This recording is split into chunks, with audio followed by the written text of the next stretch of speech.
It was a Thursday afternoon in the Winchester High School library. All of the students were already gone, and what was left was four teachers slouched around a table, listening to their boss give his weekly speech. Today, we will be discussing the details of the newest technology we will be using to teach in our classrooms. What sort of technology is it? Is it something new? Who's using it and where? Well, it's this new sort of technology that they use in Europe. Essentially, it's desks that act as paper, so you can write on it and submit your papers instantly.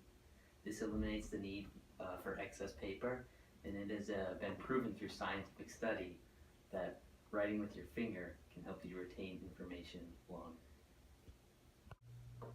I don't think that's a good idea. In my opinion, it's best to learn using pencil and paper, not any of this crap you're proposing. My students thoroughly enjoy writing down notes for the entire block. That's why I still use the same typewriter I used when I was in high school. Oh, really? I disagree. I think it's a great idea.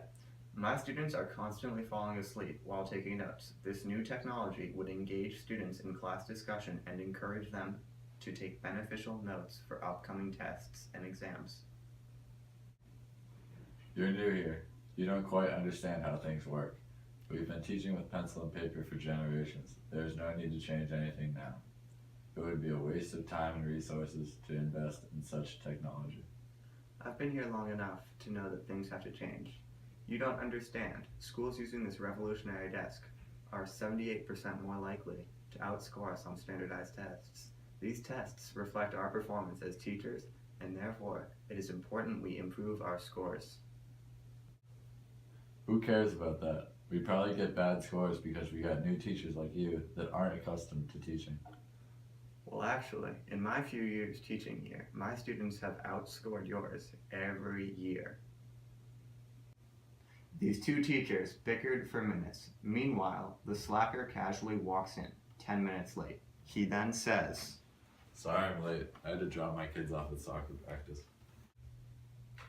We've been discussing how to best use the new technology available to us so that we can help our students learn in an efficient and comfortable environment.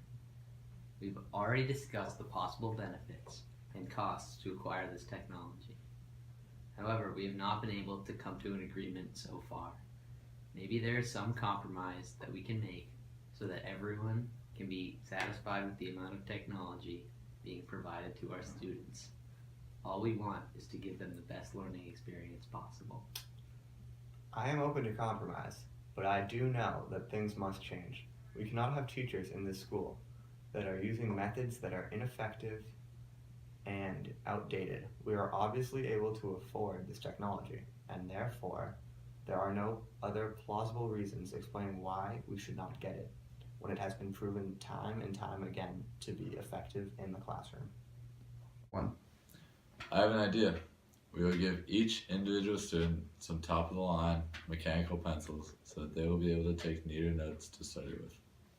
Well, if you want to keep using the same methods you have your entire career, and you want everyone to have brand new, cutting-edge technology in the classroom, then we should meet in the middle and provide each of them with their own new laptop computers to use during the school day. Does that sound good? How about you? Any thoughts? Is he actually asleep? If he were awake, he would agree with my proposition. So therefore, we may as well count that as a vote in favor of the fancy new desks. Let's take a break and vote on this tomorrow so that cooler heads can prevail. And so, they never came to an agreement.